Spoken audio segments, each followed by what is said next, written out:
आज मैं आपको आदिकाल से संबंधित प्रश्नोत्तरी कराने ही जा रही हूँ। मैंने आपसे प्रॉमिस किया था कि आदिकाल से संबंधित मैं 100 क्वेश्चन पूरे कराऊंगी। 70 क्वेश्चन हमारे पूरे हो चुके हैं। आज हमारा 71 क्वेश्चन है। 71 क्वेश्चन क्या है? आदिकाल और भक्ति काल के बीच एक स्वर्णिम कड़ी किसे कहा गया है? आदिकाल और भक्ति काल के बीच एक स्वर्णिम कड़ी किसे कहा गया है? जयदेव को कहा गया है, विद्यापति को कहा गया है, जायसी को कहा गया है या जगनीक को कहा गया है? तो आदिकाल और भक्ति काल के बीच स्वर्णिम कड़ी किसको कहा गया है? विद्यापति को कहा गया है। क्वेश्चन नंबर 72 है, कीर्तिलता की भाषा क्या है? तो कीर्तिलता की भाषा क्या है? साहित्यिक अपभ्रंश है। ये साइंटिफिक नहीं है, ये है हमारा साहित्यिक अपभ्रंश। कीर्तिलता की भाषा क्या है? साहित्यिक अपभ्रंश है, प्राकृत है, लोक भाषा है या अभट्ट है? तो जो कीर्तिलता है उसकी भाषा क्या है? अभट्ट है। विद्यापति ने कितनी रचनाएं लिखी थी? 3, जिनसे उनकी प्रसिद्धि तो उनको किससे प्राप्त हुई थी? जो उनकी मैथिली भाषा में रचित पदावली है उससे उनको प्रसिद्धि प्राप्त हुई थी। कीर्तिलता और कीर्तिपता का किस भाषा में रचित है? अभट्ट भाषा में रचित है। अगला क्वेश्चन है, कौन सी विद्यापति की रचना नहीं है? तो विद्यापति की रचना कौन सी नहीं है? देखो, कीर्तिपता का है, कीर्तिलता है, पदावली है, लेकिन गीत गोविंद किसकी नहीं है? विद्यापति की रचना नहीं है। विद्यापति की रचनाएं कीर्तिपता का है, कीर्तिलता है, पदावली है, लेकिन गीत गोविंद विद्यापति की रचना नहीं है। क्वेश्चन नंबर 74 है, सिद्ध कवि सरप्पा की रचना का क्या नाम है? जो सिद्ध कवि हैं सरप्पा, उनकी रचना का क्या नाम है? प्राकृत पेंगुलम है, शौर्य है, संदेश रासक है या दोहा कोश है? तो जो सरप्पा है इनकी रचना का क्या नाम है? दोहा कोश है। सरप्पा की रचना का क्या नाम है? दोहा कोश है। क्वेश्चन नंबर 75 है, सिद्ध साहित्य के अंतर्गत 84 सिद्धों की वे साहित्य की रचनाएं आती हैं। सिद्ध साहित्य के अंतर्गत कितने सिद्ध हैं? 84 सिद्ध हैं। तो 84 सिद्धों की वे साहित्य की रचनाएं आती हैं जो प्राकृत में लिखी गई हैं, अपभ्रंश में लिखी गई हैं, पूर्ववर्ती अपभ्रंश में लिखी गई हैं, तत्कालीन लोक भाषा हिंदी में लिखी गई हैं। तो क्या आएगा इसका आंसर? तत्कालीन लोक भाषा हिंदी में लिखी गई हैं। किसकी रचनाएं लिखी गई हैं? सिद्ध साहित्य के अंतर्गत 84 सिद्धों की जो रचनाएं हैं वो तत्कालीन लोक भाषा हिंदी में लिखी गई है। उस समय जो भाषा हिंदी थी उसमें लिखी गई हैं। क्वेश्चन नंबर 76 है, अपभ्रंश शब्द का प्रयोग सबसे पहले कहाँ देखने को मिलता है? जो अपभ्रंश है उस शब्द का प्रयोग सबसे पहले हमको कहाँ देखने को मिलता है? सूरदास की रचना में मिलता है, भरत मुनि की रचना में मिलता है, राजा धारसेन द्वितीय के शिलालेख में मिलता है या तुलसीदास की रचना में मिलता है? तो अपभ्रंश शब्द का प्रयोग सबसे पहले हमको राजा धारसेन द्वितीय के शिलालेख में मिलता है। किसके शिलालेख में मिलता है? राजा धारसेन द्वितीय के शिलालेख में हमको प्राप्त होता है। क्वेश्चन नंबर 77 है, आदिकालीन साहित्य में वीर रस की रचनाओं में किस शैली का प्रयोग किया गया है? जो आदिकालीन साहित्य है उसमें जो वीर रस की रचनाएं हैं उसमें किस शैली का प्रयोग किया गया है? डिंगल का किया गया है, पिंगल का किया गया है, दोहा चौपाई का किया गया है या कवित्त सवैया का प्रयोग किया गया है? तो इसमें प्रयोग किया गया है डिंगल का। डिंगल कौन सी भाषा होती है? डिंगल हमारी होती है राजस्थानी में। हम अपभ्रंश का योग कर देते हैं तो डिंगल बन जाती है। और पिंगल कब बनती है? जब हम ब्रज भाषा में अपभ्रंश का योग करते हैं, जब हमारी भाषा क्या बनती है? पिंगल बनती है। क्वेश्चन नंबर 78 है, जयदेव के गीत गोविंद का विशेष प्रभाव किस कवि पर माना जाता है? जयदेव के जो गीत गोविंद, जयदेव ने जो गीत गोविंद था उसका विशेष प्रभाव हम किस कवि पर मान सकते हैं? विद्यापति पर मान सकते हैं, मीराबाई पर मान सकते हैं, सूरदास पर मान सकते हैं या जीत स्वामी पर मान सकते हैं? तो जयदेव के गीत गोविंद का प्रभाव किस पर पड़ा था? विद्यापति पर पड़ा था। क्वेश्चन नंबर 79 है, ढोला मारूरा दुआ किस क्षेत्र का लोकप्रिय लोक भाषा काव्य रहा है? जो ढोला मारूरा दुआ है वो किस क्षेत्र का लोकप्रिय लोक भाषा काव्य रहा है? तो महाराष्ट्र का रहा है, उत्तर प्रदेश का रहा है, गुजरात का रहा है या राजस्थान का रहा है? तो वो किसका रहा है? राजस्थान का रहा है। क्वेश्चन नंबर, राजस्थान का लोकप्रिय लोक भाषा का काव्य रहा है, क्या रहा है? ढोला मारूरा दुआ। ये 11वीं शताब्दी में ही दोहा छंद में रचित लोक भाषा काव्य है। यह कौन सी शताब्दी में लिखित है? 11वीं शताब्दी में लिखित है और दोहा छंद में रचित है। इसमें राजकुमार कौन है? ढोला है और मारवाड़ी राजकुमारी की प्रेम कथा वर्णित है। राजकुमार का नाम पूछा जा सकता है, क्या है? ढोला है और राजकुमारी का नाम क्या है? मारवाड़ी है। ढोला मारूरा दुहा लोकप्रिय क्या है? लोक भाषा का काव्य है, 11वीं शताब्दी में रचित है और किस छंद में है? दोहा छंद में है। क्वेश्चन नंबर 80 है, निम्न में से कौन सी विशेषता लोक साहित्य में नहीं होती है? लोक साहित्य की कौन सी विशेषता नहीं होती है? तो देखो, इसमें शास्त्रीयता होती है, यही विशेषता नहीं होती है। मौखिक होता है, लोक साहित्य मौखिक होता है, बोला जाता है आपस में एक दूसरे के द्वारा, यह परंपरा में प्रचलित रहता है, बिल्कुल सही है। इसमें सहजता और स्वाभाविकता होती है, ये बात भी बिल्कुल सही है, लेकिन इसमें शास्त्रीयता होती है, यह बात क्या है? गलत है। क्वेश्चन नंबर 81 है, जम्बू स्वामी रास के रचयिता कौन है? जम्बू स्वामी रास के रचयिता कौन है? हेमचंद्र हैं, शालीभद्र हैं, जिनदत्त हैं या धर्मसूरी हैं? तो जम्बू स्वामी रास जो लिखा गया था वो किसके द्वारा लिखा गया था? वो धर्मसूरी के द्वारा लिखा गया था। आपको याद रखना है, स्वामी रास के रचयिता कौन है? धर्मसूरी। ये सारे प्रीवियस ईयर क्वेश्चन हैं जो किसी न किसी पेपर में आ चुके हैं।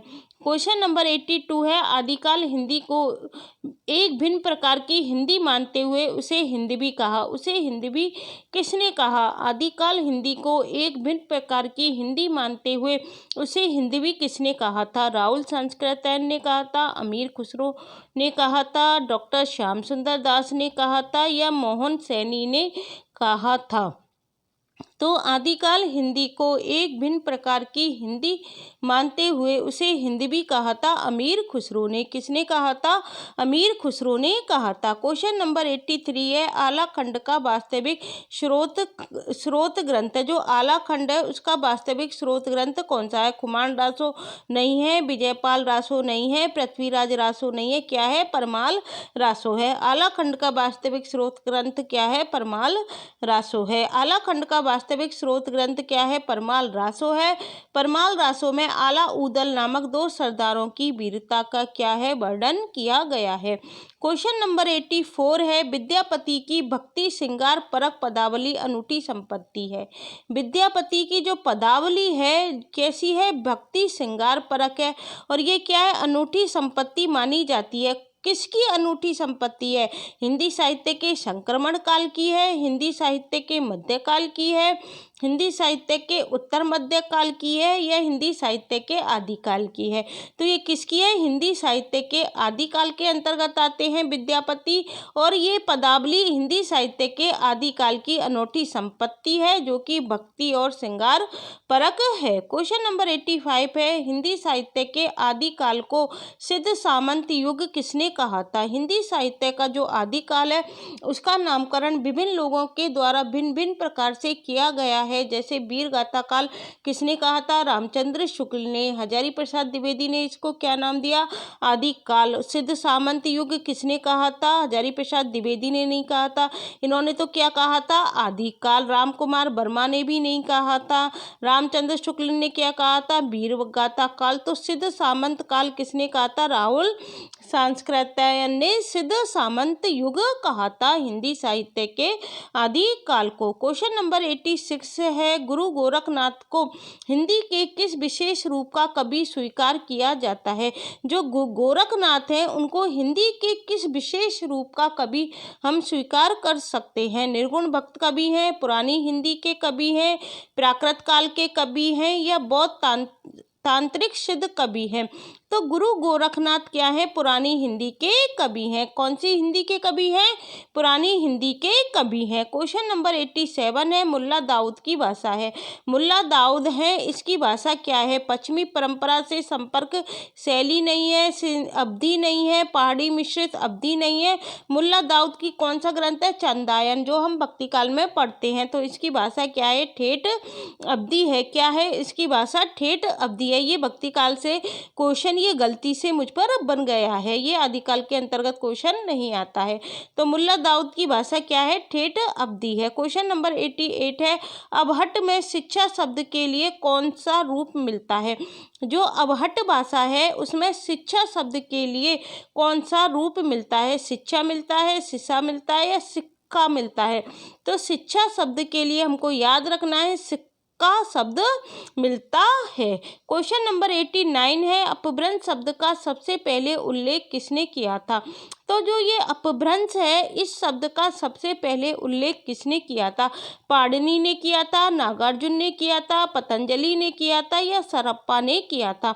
तो अपभ्रंश शब्द का सबसे पहले प्रयोग किसने किया था, पतंजलि ने किया था। पतंजलि ने सबसे पहले किस शब्द का उल्लेख किया था, अपभ्रंश शब्द का उल्लेख किया था। क्वेश्चन नंबर 90 है, अपभ्रंश प्रभावित हिंदी की रचना कौन सी है। अपभ्रंश से प्रभावित हिंदी की रचना कौन सी है, भट्टेश्वर बाहुबली रास है। ये क्या है, अपभ्रंश प्रभावित हिंदी की रचना है। चंदन वाला रास नहीं है, नेमिनाथ रास नहीं है, बसंत विलास भी अपभ्रंश से प्रभावित हिंदी की रचना नहीं है। तो कौन सी रचना है जो अपभ्रंश से प्रभावित हिंदी की रचना है, तो वो है भट्टेश्वर बाहुबली रास।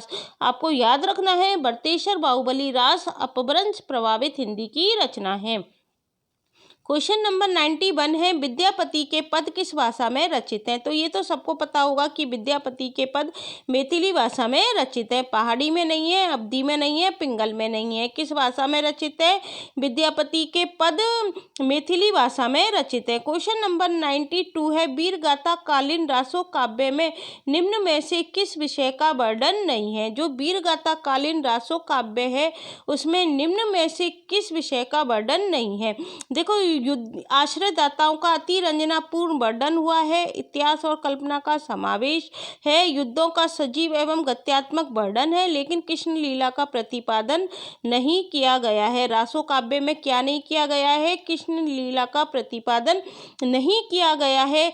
और रासो काव्य में किस किस का वर्णन देखने को मिलता है, आश्रयदाताओं का अति रंजनापूर्ण वर्णन देखने को मिलता है, इतिहास और कल्पना का समावेश मिलता है, युद्धों का सजीव एवं गत्यात्मक वर्णन भी देखने को हमको मिलता है। क्वेश्चन नंबर 93 है, अमीर खुसरो की पहेलियां तथा मुकरियों का क्या उद्देश्य है। अमीर खुसरो ने जो पहेलियां लिखी थी और मुकरियां लिखी थी उनका क्या उद्देश्य था। पृथ्वीराज चौहान की वीरता का वर्णन करना नहीं था, अलाउद्दीन और हमीर के युद्ध का वर्णन ये भी नहीं था, मनोरंजन के माध्यम से लोक व्यवहार की शिक्षा, यही अमीर खुसरो की पहेलियां और मुकरियों का उद्देश्य था।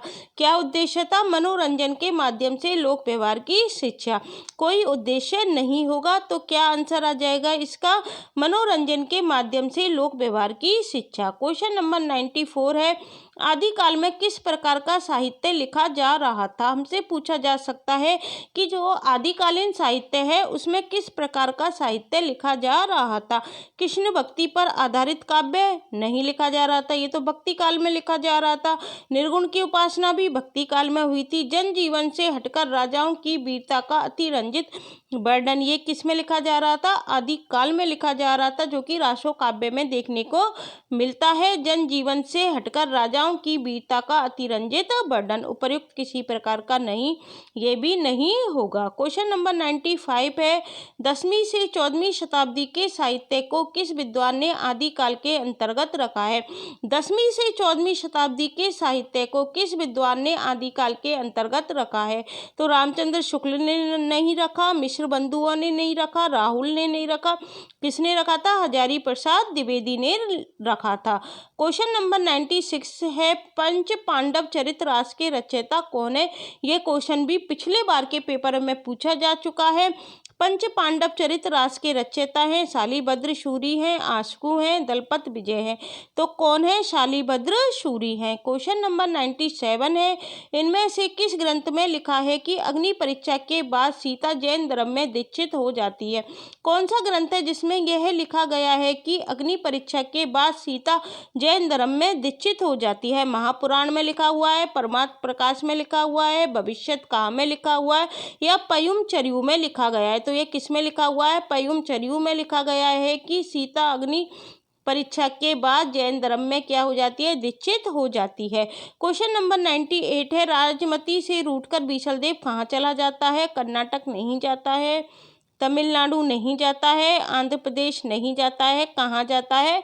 उड़ीसा चला जाता है। क्वेश्चन नंबर 99 है, अपभ्रंश काव्य का सुप्रसिद्ध छंद कौन सा है? आपसे पूछा जा सकता है कि जो अपभ्रंश काव्य है इसका सुप्रसिद्ध छंद कौन सा है? तो कौन सा छंद है? कड़वक नहीं है, रास नहीं है, पदरी छंद है। अपभ्रंश काव्य का सुप्रसिद्ध छंद कौन सा है? पदरी छंद है। क्वेश्चन नंबर 100 है, अपभ्रंश के प्रथम महाकवि कौन थे? आपसे पूछा जा सकता है कि अपभ्रंश के प्रथम महाकवि कौन थे? हेमचंद्र थे, रामचंद्र थे, संप्रभु थे, या स्वयंभू थे? तो अपभ्रंश के प्रथम महाकवि कौन थे? स्वयंभू थे। कौन थे गाइस? अपभ्रंश के प्रथम महाकवि स्वयंभू थे। तो मैंने आपको आदिकाल से संबंधित पूरे 100 क्वेश्चन करा दिए हैं। आशा करती हूँ आपको समझ में आ गए होंगे। ये जो सारे क्वेश्चन हैं ये मैंने प्रीवियस ईयर क्वेश्चंस उठाए हैं सारे, जो कि विभिन्न एग्जामों में आए हुए हैं। इसके अलावा मैं आपको एक टॉपिक और कराऊंगी, आदिकाल की क्या क्या विशेषताएं रही हैं उसमें से क्वेश्चन पूछा जाता है। थ्योरी रूप में भी आदिकाल से संबंधित जो मैटर छूट गया है वो भी मैं आपको कराने का पूरा प्रयास करूंगी।